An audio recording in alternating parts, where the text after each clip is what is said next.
YouTube!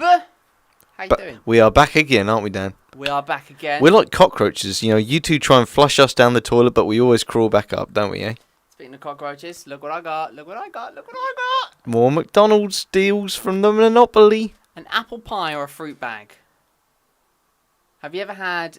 I don't like either. I don't like either of them. Well, the fruit bag I tried for the first time when I had COVID. Any good? Well, I don't really know. It tasted the same as everything else I was eating when I had COVID. But yes, it's very refreshing. Go for the fruit. Yeah. Just try and stay healthy. Exactly that. I mean, the apple pie technically is a fruit, but it's also a pie. Yeah. Crumbs and pastry and stuff. I don't really do pies. They're too flaky. No, I like savoury ones like shepherd's pie. Yeah, I'm with you there. But sweet is just... I'd rather just have a fruit bag.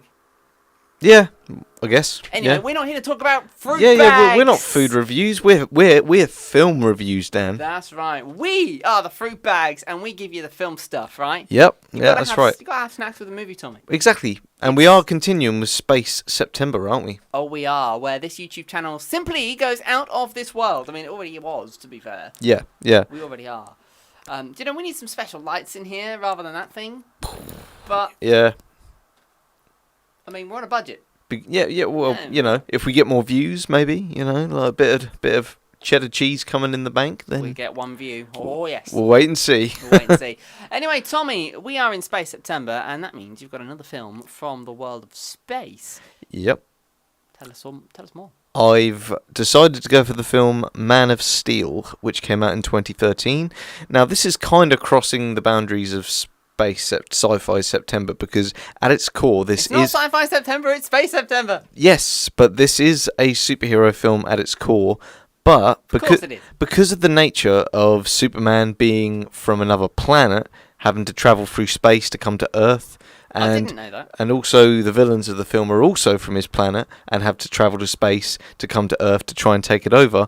That's why it fell into the sci-fi space category for me for this month. So what a rocky road we have gone through in the DC Extended Universe since its 2013 kickoff with this film. We've had good films since, and we have had bad films since. But where does this movie fall into the DC quality department? So it turns out, in hindsight, it was the best of the connected universe movies all along, because it didn't try to expand the universe as much as tell a good story. Director Zack Snyder, director of Watchmen and 300. I don't know if you've heard of those films. Watchmen I've heard of, yeah. Yeah. He was approached to direct the film, and I think as far as Superman's image in pop culture at the time goes, he needed a makeover.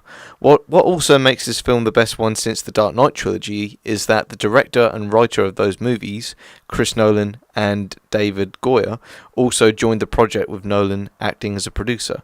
This means the film would be in great hands under Snyder's direction, with Nolan and Goyer collaborating too. Let's rally off the things that I like about this film. Henry Cavill as Superman.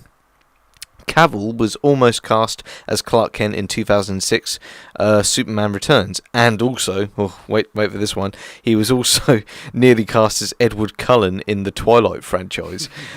Lucky escape there, and you can tell he really cares about what the character means to people and goes through great emotional acting and physical training for the role to deliver. Hans Zimmer's score, my favourite film score of his without question. It is not easy to fill the boots of John Williams as Superman composer. I'm sure you remember the original Superman theme, the da da da da da da da. Yeah, you've heard that, yeah? Well, of course, he had to find something different for that. But boy, does he deliver with both epic and emotional beats. The story is really good as well. Goyer clearly wrote in his draft a story that would push the audience to question, if I was Superman, is that what I would do? As they really humanise his character correctly for the first time in this film. The side characters are pretty good as well. I like that during the third act, Destruction, you follow Perry White and his Daily Planet employees through the terror of the city and their near-death experiences. It broadens the film to show ordinary people going through this world-ending event. A bit similar to, you know, a bit close for comfort in when I'm bringing it up, of course, but a bit similar to 9/11.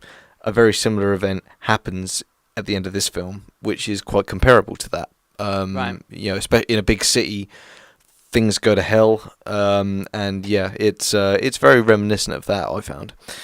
Crow, Zurich, Lane, and Costa get incredible mentions as Clark's biological parents and adoptive parents, respectively. Because that's the story of Superman, if you didn't know. He's an alien sent from another planet to our planet, because his planet's going to blow up, you see.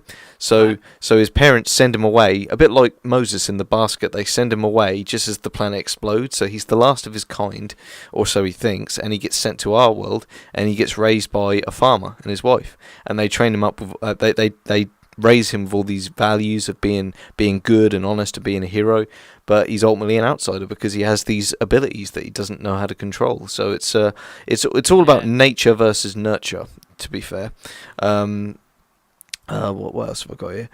The action. So long as you don't get action fatigue, the visuals of the Kryptonians fighting on Earth is fun to watch, with the Smallville battle being very thrilling, as well as the Superman versus Zod final battle at the end, which seems to draw a bit of inspiration from Matrix Revolutions. The villain, Michael Shannon as General Zod, is the best DC Extended Universe villain we have had because he actually has a clear and understanding motive. His female henchwoman is also badass in this film. Now to what I don't like about this film. Right. Amy Adams as Lois Lane. Not that she has a bad performance in this film, as much as knowing how much they push her character into the following two Superman-related films, which ultimately suffered the character's growth. It's good that she's not a damsel in distress in this film, though. She doesn't need saving. She does her own thing. The runtime. The movie is a long film and has a lot of action in it. Sometimes during the explosions, you pull yourself out of the viewing experience to think, boy, is this fighting still happening? It does go on for a bit at times. Colour grade. I know how that feels. Yeah, colour grade. I don't know if you've heard about colour grading as far as making films is concerned, but that's when you look at the footage and then you use multiple colours to dip it into a different colour format. So if you want to make it a bit more black and near into black and white, add a little bit of but not fully, just a bit. There's a lot of that in this film. I hate that. I keep thinking my colour's all screwed up. Yeah, I know. Yeah, but it's not. It's the film. Zack Snyder likes his films dark and gritty, but with a character like Superman, you do need some colour to be involved. Everything in this film seems to have a grey coloured undertone, which worked for the Dark Knight trilogy, but not here, because Superman's meant to be, colourful and happy, bright, seen. Yeah, exactly. But he isn't that in this film. And also promise for the future. When the film finishes, I have a sense of wonder for what adventures will come next for the Son of Krypton. But I know all I have to move on to is Batman v Superman, which is a meh type film, and Justice League, which is an awful film. So it didn't manage to go anywhere, which is a shame. But to close, Dan, this film is as good as the DC Extended Universe is going to be for now. The two films above crashed and burned, as did Suicide Squad, and now we are in a position where Henry Cavill is not going to play Superman anymore, which is a real shame because he's a good actor. He was just given very bad material to work with. It's almost like he lost his chance because of that. This is a shame, as he makes for a brilliant Superman, and the film does not deserve the hate it gets because, especially when compared to its follow-ups, it is a film first and foremost, and not a corporate build edit fest trying to set up future films for a greedy Hollywood studio trying to copy off of another studio's success, which I'm sure you've heard of, Dan. Yeah. So on that note, Dan, I'm going to give Man of Steel a 3 out of 5. Sounds fair, considering the goods and the bads were quite evenly weighed there, I think. Yeah, absolutely, and it is quite an evenly balanced film.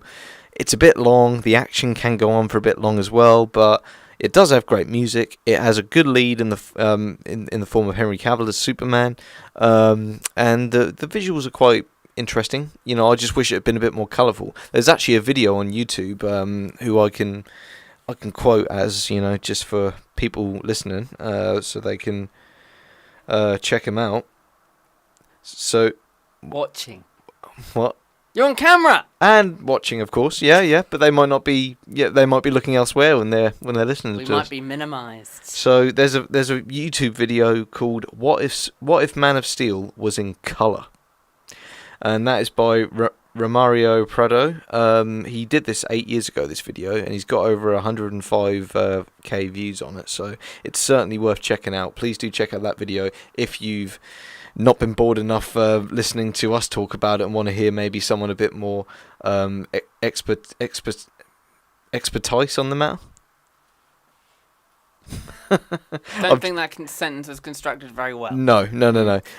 Someone who's more well informed about this kind of filmmaking than we are. So feel free to check it out, that video, and Fair dues. by all means, roll on to next week where we continue with Space September, Dan. And I'm looking forward to what's coming up in Space September, of course, Tommy, because it's one of those. I mean, I'm not the most majorly loving. You only live for sci-fi. April. I only live for April, but there are a few sci-fis. For me, when sci-fi is done right, yes, yeah, it gives you that bit of reality. It's not too far out of this world geeky. Yeah. Then I quite enjoy that. I've never been a fan of Star Trek that much, really, to be fair. I was about to say Star Trek is exactly the sort of thing I'm not going to want to go near. Star Wars, on the other hand, the original films, they are. I think everybody on the planet should watch them at some point because ironic that, isn't it? Yeah, ironic, yeah. But no, the original Star Wars trilogy is great. There are some. I'd like to see 2001: Space Odyssey, which I've never seen, but that's a film from the '60s made by Stanley Kubrick. I've heard that's pretty good as well. So that's on my to-do list. But for now, we will have to wait for next week, Dan. Absolutely. Well, Tommy, thank you very much. We're over on Letterboxd, and Tommy knows where to find us, don't you, Tommy? Yes, we are. Well, mine is under Larkins95, and Dan's is Dan Moore Radio. Yay! The difference this week, I didn't look you in the eyes. Of course, yeah. You look past me. Anyway, that's. Feel free to check us out on Letterboxd there if you have not been bored enough listening to us in this instance. Yeah, why are you bored on YouTube? You can get bored on Letterboxd instead. Sounds good to me. Definitely. Well, anyway, you can like, comment, subscribe, find out when we're live. Well, it's every Tuesday, isn't it? And of course, hope you are enjoying the content. Tommy, as always, thank you very much for another great insight Happy to be what you've been watching. And do not forget to watch that list of films that I've given you. Yes, They're not terrible. It's on my to-do list. They're not terrible. They're not super amazing, but they're not terrible. Anyway, have a great rest of your week, and we'll catch you for some more Space September next week. Take care, Dan, and take care everyone else. Bye-bye.